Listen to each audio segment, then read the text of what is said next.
السلام عليكم يا أحلى متابعين. تعالوا نصلوا على النبي. اللهم صل وسلم وبارك عليك حبيبي يا رسول الله.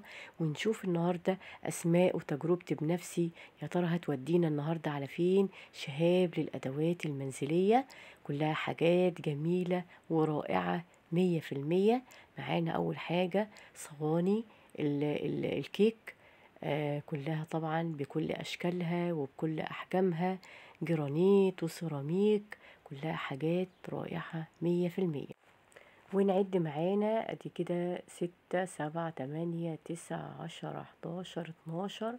ما شاء الله صينية كبيرة، وتاخد طبعا من الكيك هتبقى جميلة جدا، هتاخد طبعا كمية كبيرة جدا ما شاء الله، فكل الأشكال والأحجام زي ما احنا عايزين.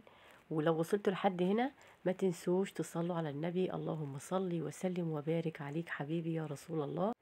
ونبص معانا على المعالق بتاعت السفرة، الشوك صغيرة وشوك كبيرة، وكمان معالق صغيرة ومعالق كبيرة زي ما احنا شايفين بكل الأشكال والأحجام، بس حاجات طبعا نظيفة ورائعة 100%.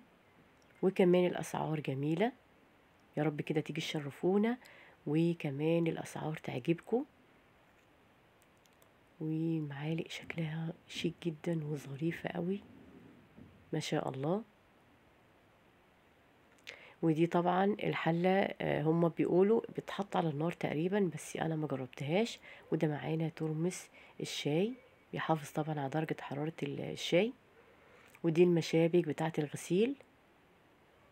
ودي كمان معانا الشرشوبة اللي احنا بنمسح بيها اللهلوبة. ودي طبعا المساحات بتاعة الزجاج، فكلها حاجات جميلة ورائعة 100%. ومعانا الصواني اللي احنا شايفينها المدهبة دي، ودي شراب طبعا سيليكون، وده طقم توزيع، فكلها طبعا حاجات شيك جدا وجميلة.